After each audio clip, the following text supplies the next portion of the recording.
Os tribunais de contas possuem competência para sustar contratos administrativos ou para determinar que os órgãos do Poder Executivo realizem essa sustação? Veja a diferença e a resposta para essa questão no podcast Grifão de hoje. Grifão Brasil apresenta Podcast Grifão.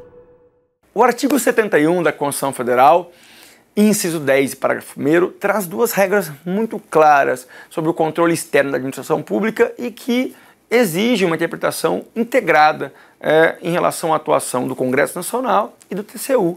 Por simetria, tudo que for aplicado no âmbito da União se aplica aos estados e municípios, pensando na atuação dos tribunais de contas estaduais. Então, caberá, por simetria, ao TCE exercitar essas atribuições e à Assembleia Legislativa dos Estados, na hipótese de atuação dos órgãos estaduais. Segundo o artigo 71, inciso 10 da Constituição Federal, é competência do Tribunal de Contas sustar atos administrativos. E exemplos de atos administrativos que podem ser sustados, suspensos por decisão do Tribunal de Contas é a nomeação de servidores públicos, a concessão de aposentadoria de servidores, a concessão de gratificações, de licenças. São atos que, embora relevantes, não têm um grande impacto no funcionamento da administração como um todo.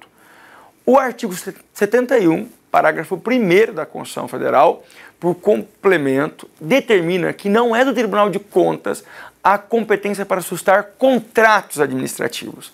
Os contratos administrativos deverão ser sustados, deverão ser objeto de suspensão por parte do Congresso Nacional, no âmbito da União, ou das Assembleias Estaduais, no âmbito dos Estados.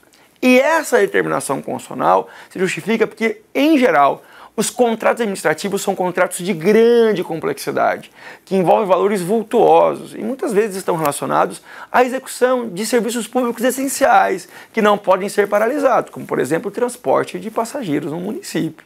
Então, não é o Tribunal de Contas que detém a competência para sustar os contratos administrativos, como exemplo, os contratos de concessão, as parcerias públicos-privadas.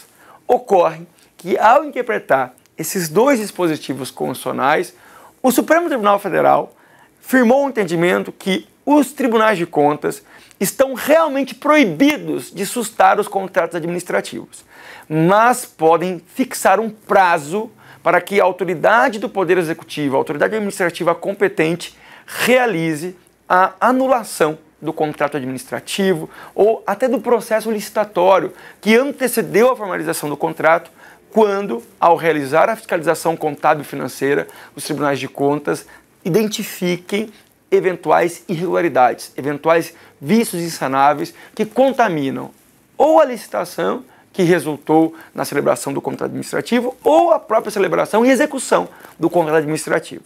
Portanto, em resumo, vale lembrar que os tribunais de contas estão proibidos constitucionalmente de, por ato próprio, por decisão própria, sustar os contratos. Porém, a fiscalização dos contratos administrativos integra o rol de competências dos tribunais de contas. E esses órgãos de fiscalização poderão determinar, fixar um prazo para que a autoridade competente do Poder Executivo proceda à eventual anulação ou à sustação desses contratos administrativos sob pena de aplicação de sanções às autoridades que não cumprirem esse prazo determinado pelos tribunais de contas.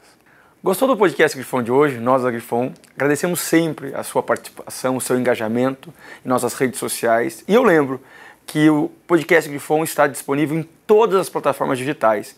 É gratuito, o acesso é livre e basta você notificar o sininho que aparece aí na sua tela para receber de forma imediata e gratuita nossas atualizações. Elas são semanais e desse modo você vai ter acesso integral as principais notícias da administração pública brasileira no que diz respeito às novidades jurídicas, jurisprudenciais e inovações da gestão pública.